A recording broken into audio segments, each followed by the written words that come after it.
As we scroll somewhat aimlessly through our social media feeds, it seems reasonable to think that we are in the grips of a very modern obsession. Social media, after all, is only possible through modern inventions. The internet, smartphones, and a culture where we all feel the need to be in the loop all of the time. Around 2020, doom scrolling entered the public psyche, as we found ourselves in the grip of a global pandemic alongside other crises. Posts, pictures, memes even about the COVID pandemic. Some about the virus itself, others filled with anti-vaccine rhetoric. All of this flooded onto our screens. It feels like a whole new way of consuming media, of living through events. So what if I were to tell you that in fact, this isn't actually new at all? My name is Kate Watson. I research politics and identity in Georgian England, but I'm particularly fascinated by caricatures, cartoons as we now call them. I think of them very much as the social media of their time, and like social media today, they were accessible to all.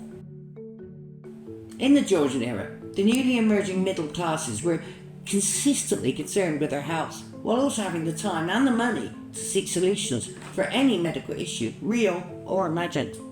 Now, while this inevitably led to much quack medicine, there were also real attempts to find scientific solutions to common ills, as exemplified by a whole new field of medical science that was just opening up then: vaccination.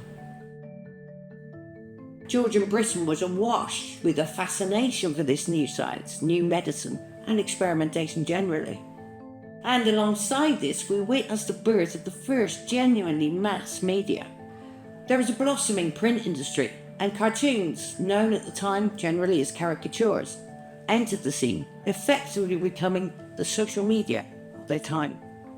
Fast-paced, with numerous prints produced every day, caricatures were a mass production exercise, driven by the essentially commercial nature of this art form and the need for big sales. Artists needed to be commercial in focus and expert at capturing the zeitgeist. Now, prices varied widely, while the content was also available for free to those who could visit a cartoon shop. It was much more representative of genuine mass popular culture than any other medium by far. One of my favourite prints is called the cowpox, and it really captures the cutting edge of medicine at the time of the new smallpox vaccine created by Dr. Edward Jenner. And you'll note that despite the newness of the whole method, deep cynicism is already built into the cartoon, and with it a touch of a very modern feeling vaccine scepticism too. This, despite smallpox having a 20% fatality rate. The increasing wealth of middling classes brought many health complaints with it, of which gout was undoubtedly the most characteristic. This cartoon shows a great visual expression of the condition, but also its mere existence reflects a deal of potential interest in the subject and in medicine generally. Now, this final example shows the early days of public health in 1832, with attempts made to offer state-level support and planning.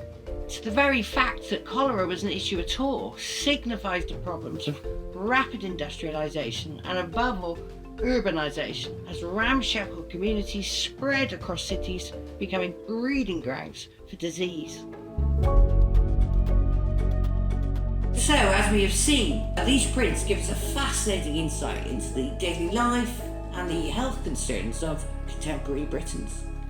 And what we see broadly is that despite, or even because of, the increasing professionalisation of the medical sector, popular attitudes remain resolutely cynical and sceptical.